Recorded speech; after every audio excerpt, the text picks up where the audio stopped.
Thank you so much for joining us. Recently, I read this wonderful book called On the Cusp, and it talked about mission hubs and what a great opportunity to bring in the author, Reverend Scott Spence. Uh, Reverend Spence is the district superintendent in the Appalachian district in the Holston Conference. First of all, we're happy to have you with us today, Scott. It's great to be here. Thank you, Natalie, for the invitation and for your hospitality and your curiosity about hubs. Oh, absolutely. Well, first, let's kind of just start with an easy one. Let's just tell me a little bit more about where you are currently serving, which we talked a little about, and where you were before, and kind of Right. how did this whole thing about mission hubs first develop? So, where I'm currently serving as the Appalachian District Superintendent, the name is familiar in our conference, but it's radically different. It's actually, as we realign districts, it's kind of a merger of three significant portions of the districts. The old Appalachian District, but it's Lee and Scott County, Virginia. It's Kingsport, Tennessee, Johnson City, Tennessee, and down into Greenville, Tennessee. So 92 churches plus Camp Bays Mountain, Camp Fort Blackmore, and the Wesley Foundation at ETSU. And so that's my current context. Where I just recently had served 5 years, the appointment was at Reynolds Memorial United Methodist Church in Bristol, Virginia. But it was also an appointment that I served with four other clergy and five other churches that we named hubs, missional hubs. And the hub itself is an acronym for us that we developed as a parish model where churches come together for mission and ministry. And so I spent 5 years developing that particular model with some amazing colleagues along the way and wonderful churches that were willing to step out of the normal church ideology into something new and different. So that's how that started. And the third question was you wanted me to expand on what missional hubs were. Is that right? Just a little, we'll be talking more about just kind of a brief synopsis of what is a missional hub, because some Yeah. people may not So be familiar. yeah. So I have to go back in time a little bit. So the language ideally is not my own. Our Holston Conference strategy team developed, this is prior to 2020, somewhere around 2018, somewhere, I don't know the exact date, but they were, feeling the weight of uh, churches maybe being disconnected, particularly some of our more rural churches, and looking at ways that they could align those churches to be more involved, more connectional, really. And so they came up with this slogan of missional hub, HUB, and the hub was not really something that was biblical. It was just just something that seemed to fit. And the ideal was that they could align within particular districts, churches that could come together for particular mission and ministry, and clergy could come together and then would have a better, I guess, effect on doing kingdom building work. And so I was a part of that initial group that got immersed into that and found it fascinating, but also found it problematic because, yeah, being sometimes a cynic, which is not healthy, but I felt like this is just another conference strategy that we're going to have to try to develop. But the ideology of churches coming together and clergy coming together has always fascinated me because part of our connectional system, that's what sets us so, that's, we're so different from other denominations, is because we've never existed in isolation. We've never been congregationalists. We've always been a connectional system. And so I find that I find it just so fascinating, but also so fruitful. So that's how the language got started. Um, to fast forward, I began to play with that a little bit, and I began to think. I reflected back when I was just starting out in ministry. I had a high school education. I'm not a PK. I'm not a third generation pastor in my family. As a matter of fact, I'm the only pastor in my family. But Mm-hmm. I remember going as I first started out how vulnerable and ill-equipped and inexperienced I was. And I really thought, even in those fledgling years, while I had two churches that loved and nurtured me, I thought how beneficial it would have been to work as part of a staff, like in a larger church, maybe like an associate. We used to have that model years ago in our denomination where we had these larger churches with larger staff positions, and someone that's either starting out fresh or coming out of seminary, he or she could go to that church and there serve 4, 5, 6 years and learn so much valuable experience that you just don't get in seminary. And Mhm. so I thought it'd be so great while we don't have those particular, as many as those churches now, still have a few. Wouldn't it be great if we could partner clergy together and work as a staff in our smaller churches? That's how the idea began to form. And so I just began to struggle with that a little bit and begin to play with that a little bit. And then had a conversation with my district superintendent in 2020 about what this could potentially look like. And she began to empower me to put it together and roll with it. So that's how it started. And then it evolved from there. Awesome. One of the things I was reading about the hub concept, it kind of grew from both this deep faith and the practical need, like, you're just talking about. But, one of the things that popped up to me, the whole hope, unity, and blessings. Mm. And I thought that was really powerful, the vision of that. How did you find it became more than an acronym? And how did it So, reflect the church's call? yeah, so for us, the that was so vital. Naming is everything. You just have to have the right and missional hub. While it sounds good, it doesn't sound biblical. It doesn't sound theological. And so I just kept staring at that hub. Now, again, I'm from a farming background, so I could visualize what a hub looked like. I had an old wagon wheel. My wife and I had one at our house, and I know the spokes and the hub and what that means. But I began to think, well, that name doesn't fit. And so I began to play with the lettering and my wife and I would talk about it, and we would discuss what it potentially could mean. And so what we landed on was that hope is the H. And hope is something we all start with. If we That's what Christ gives us right off the bat is hope. Hope for a better tomorrow, hope for healing, hope for a better future. And so all of our mission and ministry kind of starts with some type of hope to make a positive impact. So that's a great way to start, the H. The U is something that we all try to strive for when it comes to the church, and that's unity. The church is stronger when we're unified. Now, that doesn't mean uniformity. We don't all look the same, act the same, or live the same. Unity is when a diverse group of people can come together for the cause of Christ and make a positive impact in the world. And so unity is the goal. Hope is where we start, but our goal is unity. And then the B, that's the one that I got to give my wife credit on that one. That's the one that the B stood for blessing. And it's Mm. not that we are going, it's both ways. One, we are hoping as a church to provide a blessing for people outside of our walls. But at the same time, I've always learned that I normally receive a bigger blessing back when I'm truly working as the hands and feet of Christ. So that's how the acronym kind of took shape. And once we had that as our foundational principle, everything that we did mission wise, that hub acronym and then logo that we put forward was a constant reminder of what our mission was. And that's so vital because oftentimes we get lost in the weeds and we Hmm. lose focus of what we're trying to get accomplished. Absolutely. One of the things that kind of stuck out to me in the book is you wrote about both the early church and the Mhm. Methodist movement. Were both born through seasons of discomfort and change. Right. What might those historical paradigm shifts teach us today as leaders about guiding churches through uncertainty, decline, or transformation?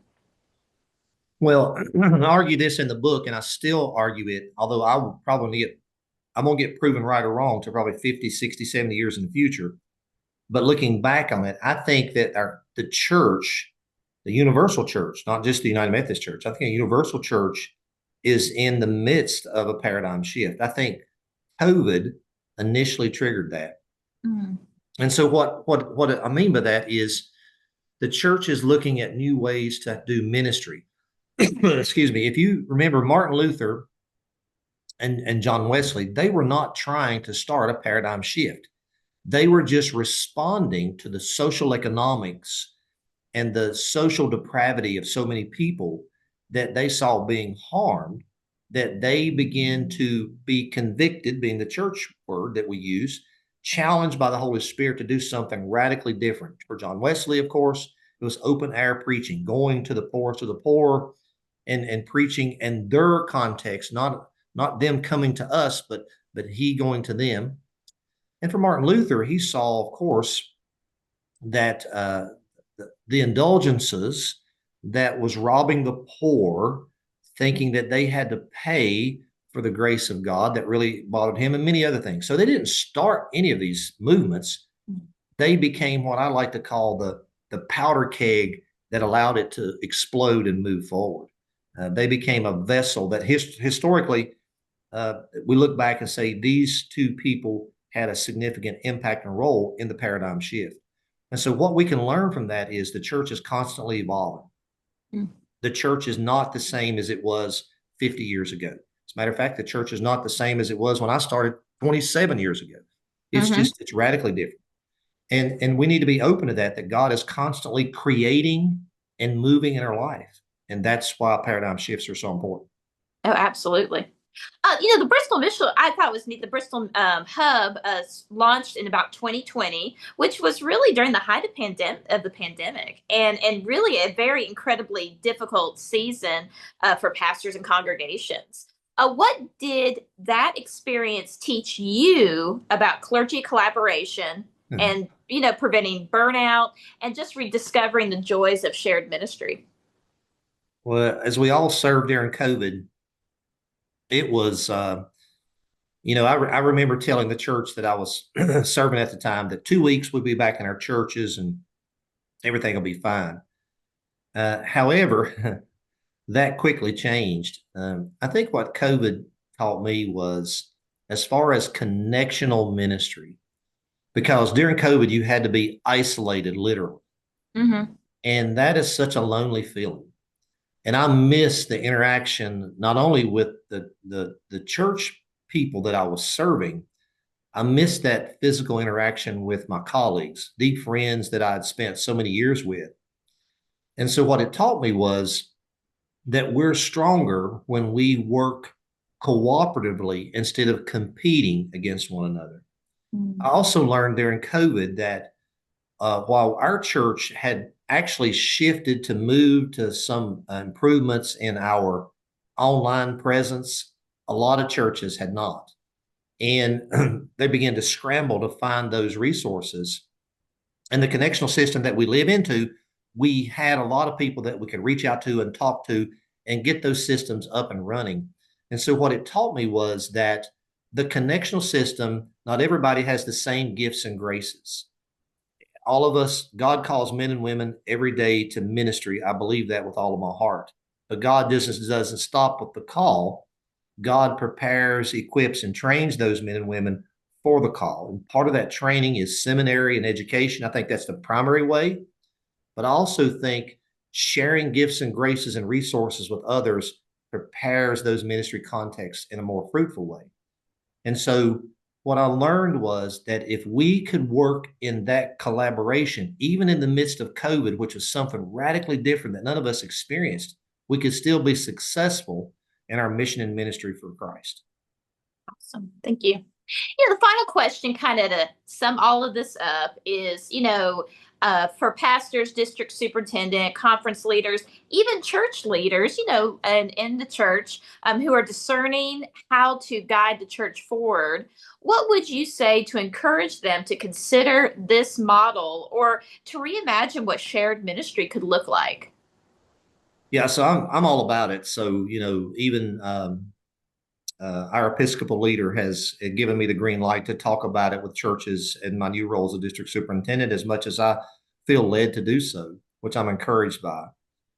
In my previous context at Reynolds, the 5 of the churches, the 4 of the clergy that we rotated pulpits, and I think that's a non-negotiable part when you do a hub, because the moment that you don't rotate, someone gets favored in in those clergy roles, and that's not healthy.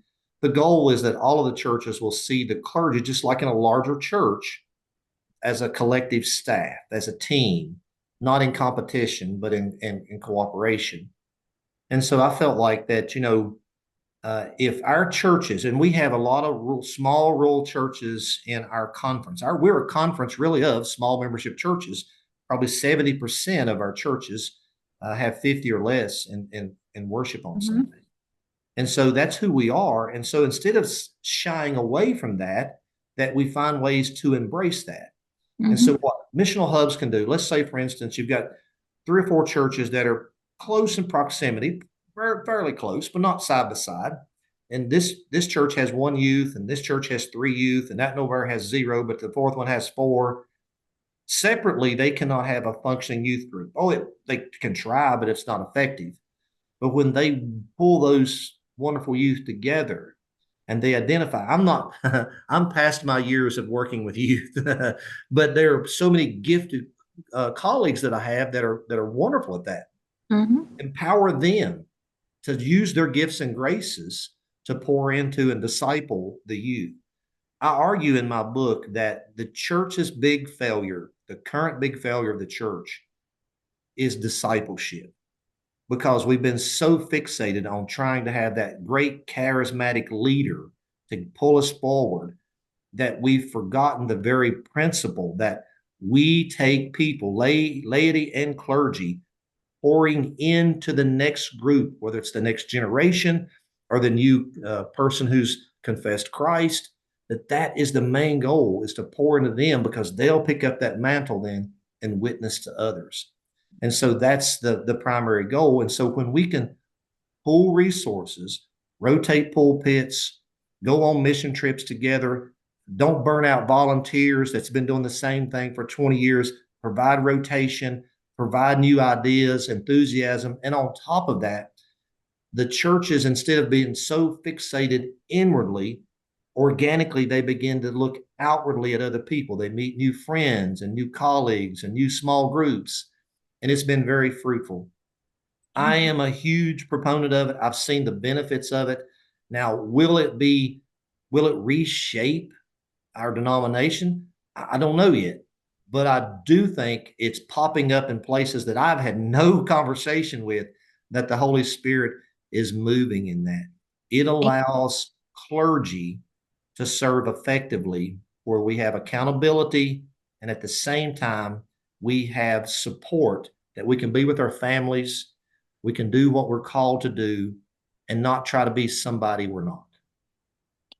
Well, thank you so much. His book, Scott Spence's book, On the Cusp, Examination of an Apparent Paradigm Shift in the Church, is available on Amazon, paperback and Kindle. And I will share the link in our the comments below, as well as on the Facebook page. Scott, thank you so much for taking the time to share about this. We've had conversations before. I love missional hub ideas. I love the idea of collaborative ministry. And I do think that it is something that we all should try to look into and invest, because it changes so much, because we're in it together, and we That's can right. do more together for God. That's exactly right. It changes the way we measure metrics. It changes how we vision finances and how we raise finances. And I think you, Natalie, would be a great asset to a missional hub. So thank you for your leadership, and thank you for inviting me to share briefly about something I'm very passionate about. I hope if anybody's out there and they read the book and they'd like to talk further, please reach out. I'd love to have those one-on-one conversations, because it can really be successful. Amen. Thank you guys so much for watching.